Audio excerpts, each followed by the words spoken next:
Good morning, good afternoon, and good evening, folks. Hey, welcome to another episode of the Marketing Your Practice podcast.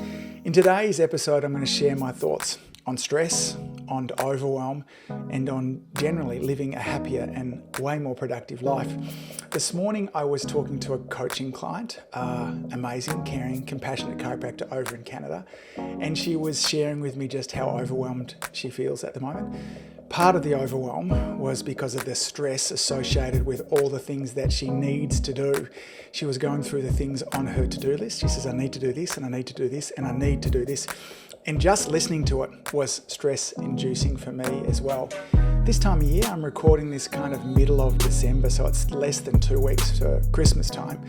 And the festive season is one of those times that makes it really easy for all of us to feel overwhelmed. There's lots we want to do before Christmas to plan into the new year. We're trying to wind things up as our practice starts to close down, particularly for that little break between Christmas and New Year as well. Here's some things I want you to think about, or maybe to remind you about as well.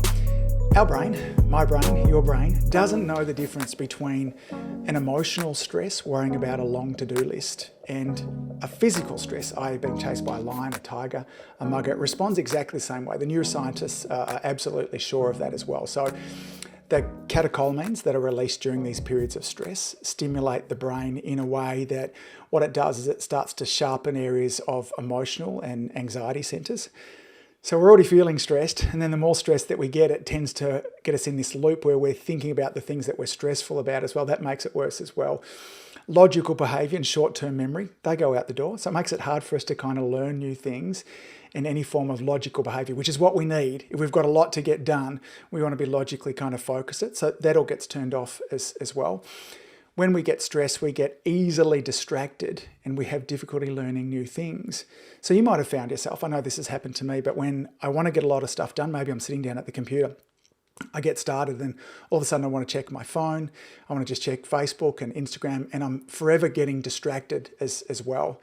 A stressed brain doesn't help us perform. In fact, what we know is what stress does is it heightens up a lot of the signals that are going on, not just the emotional signals that I talked about before, but also I notice that when I get stressed, one of my first signs that happens to me is my back gets sore, not from a physical stress, but this all happens from an emotional stress. And it does this all at the expense of concentration. So we have this really nasty loop that's going on. And as I was thinking back to this conversation that I was having with a chiropractor this morning, it really occurred to me that some of the cause of her stress was the language that she was using, because what she'd said to me at the very beginning of our coaching session is, I've got all these things that I need to do. And then she listed them off. I need to do this and I need to do that. So before this session here, I looked up in the dictionary what the word need means. I looked across multiple different kind of dictionaries. And in essence, it says this: a need is an essential requirement. The example they gave is we need to eat. Essential. If we're not doing this thing, we're going to die. So when we're telling ourselves, I have all these things that I need to do, what your brain is hearing is that if we don't get these things done, we're risking literally our survival. There are very few things that you and I need to do. So we've got to be careful of the language that we use. Yes, we need to eat. We need to rest and sleep. We need to hydrate. We need, what are the other things? Air. And maybe, we need shelter as well. They're the only things that we really need to do. Outside of that, there are things that we might want to do as well. So here's some things I want you to encourage you to make some changes, maybe in the language that you're thinking about as well. So instead of telling yourself, look, I've got a huge list of things that I need to do, maybe you can change that over to say, look, I've got a huge list of things that I want to do. Now, even changing from need to want, even as I say that out now, maybe as you're listening to it, you can see that starts to dial down a little bit of the stress there. Maybe you're going to tell yourself, hey, listen, I've got this huge list of things on my to-do list that I get to do. That's different as well.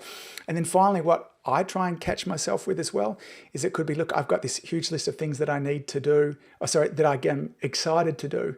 So when we shift from I need to do these things to I'm excited to do these things, we start to activate very different parts of our brain. The concept of I get to do it, or I'm excited to do it, I choose to do it as well, is much more likely to activate the frontal lobe, the prefrontal cortex in our brain. That's where all the problem solving happens. That's where all the creativity is. And at times when we actually do have a lot to do, I'm not denying that you and I, most of us have a lot to do at this time of year, but really what we want happening during that time there is we want our frontal lobe working. We want creativity, we want learning, we want all those things being kind of ramped up, problem solving as well. What I wanted to remind you about in this episode is that language matters, my dear friends, as well. As you move through the festive season, I want to encourage you to really listen to how you're talking to yourself. I want you to be careful about the words that you use, and I want to encourage you above all else to be gentle, caring, and compassionate, not just with your patients, but with yourself as well. As always, gang, thanks for all that you do. Keep saving lives. I'll see you back here real soon. Bye. If you enjoyed listening to this podcast, you have to come and check out the Community Influencer Program. It's my monthly coaching program where we take all this material and I'll work one-on-one with you to apply, implement, systematize, and help guide you and your practice to the next level. Now you can join me on over at adiomedia.com/join. That's adiomedia.com/join. I'd love to see you in there.